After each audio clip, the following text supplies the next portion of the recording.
नमस्कार, आप देख रहे हैं सीएमएन न्यूज। मैं हूं आपके साथ कनिका। तो चलिए शुरुआत करते हैं कुछ अहम खबरों के साथ। उत्तर प्रदेश के मुरादाबाद जनपद के कुंदरकी थाना क्षेत्र के कमालपुर मार्ग पर फिर दिखा रफ्तार का कहर। तेज रफ्तार ट्रक ने बाइक सवार दो युवकों को कुचल दिया और दोनों की मौके पर ही दर्दनाक मौत हो गई। घटना की जानकारी मिलते ही पुलिस भी मौके पर पहुंच गई और पुलिस ने शवों को पोस्टमार्टम के लिए भेज दिया।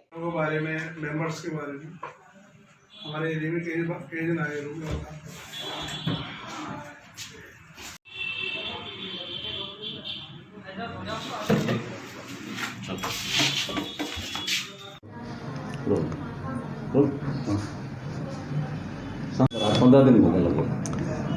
देखिए, सरकार का दमनकारी रवैया सबको मालूम है, इनकी एरोगेंस के बारे में भी सबको मालूम है। इस देश के अंदर 70-75 साल में, इस 1.5 साल के अंदर इतने बड़े बड़े आंदोलन हुए जिस इससे पहले कभी नहीं हुए। ये रिकॉर्ड रहा है, चाहे सीएए का आंदोलन हो और चाहे किसान आंदोलन हो।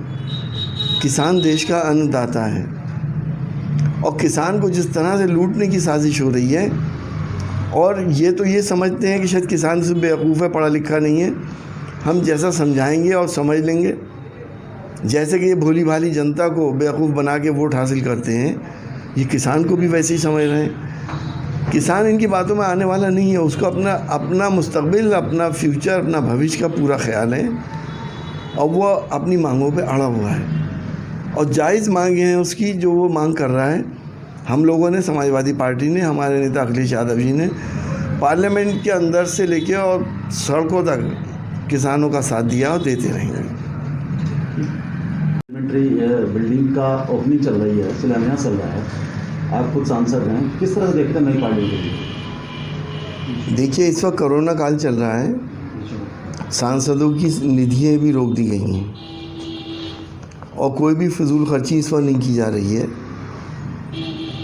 ठीक है, बिल्डिंग बननी चाहिए, ज़रूरत भी है, हम इसके ख़िलाफ़ नहीं हैं, लेकिन एक तरफ तो आपने सारे विकास के कामों को रुकवा दिया सांसदों के ज़रिए, जो भी होता था, जो जनता के लिए बहुत ज़रूरी थे, और दूसरी तरफ ये तकरीबन 1-2 हज़ार करोड़ का प्रोजेक्ट आपने लॉन्च कर दिया। तो इसमें बहुत डिस्पैरिटी है।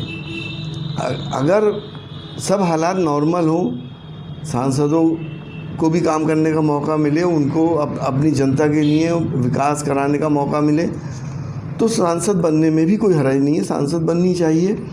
ये पुरानी संसद हो गई है और इसमें कंजेशन ज़्यादा है। तो मेरा तो यही कहना है कि इस वक्त अगर आपके पास इतना पैसा नहीं था कि आपने हमारी निधियाँ भी रोक दी, विकास कार्य आपने रोक दिए, तो कम से कम प्रायोरिटी पहले पब्लिक की होनी चाहिए। पब्लिक के काम पहले होने चाहिए, पब्लिक के लिए विकास पहले होना चाहिए, ना कि सांसदों के लिए। एक सवाल और था कि तेलंगाना से और केरला से कुछ कांग्रेस से जुड़े नेताओं ने सवाल उठाया है, किसी भी चीज़ का हिंदू रीति रिवाज से क्यों ओपनिंग हो रही है। उन्होंने राफेल को कोट किया, अभी प्रधानमंत्री जी ने जो शिलान्यास किया उसको भी कोट किया। उन्होंने कहा कि यहाँ तो सब लोग रहते हैं, सभी रहते हैं।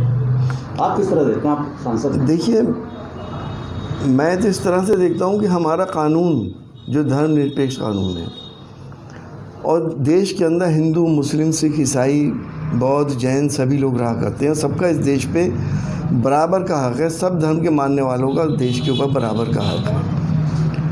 कानून इस बात की इजाज़त नहीं देता कि आप धार्मिक रीति रिवाजों से सरकारी काम करें। इससे पहले ऐसा कभी नहीं हुआ करता था। अगर आपको करना ही है तो फिर सब धर्मों के लोगों के रीति रिवाज उसमें शामिल करें, वरना सिर्फ एक धर्म के रीति रिवाज से आप काम करेंगे तो दूसरे धर्म के लोग अपने आप को आइसोलेट हुए महसूस करेंगे, अलग हुए महसूस करेंगे। एक तरफ तो आप सबको मुख्य धारा में लाना चाहते हैं, दूसरी तरफ आप धारा से निकालना चाहते हैं। तो एक जज्बाती तौर से, ये सेंटिमेंटली ये काम गलत है कि एक ही रीति रिवाज से किसी भी चीज़ का उद्घाटन हो। अगर करना ही है तो सारे धर्मों के रीति रिवाज उसमें शामिल होने चाहिए। अभी आज 15 दिन हो गए हैं किसानों के आंदोलन को लेकर।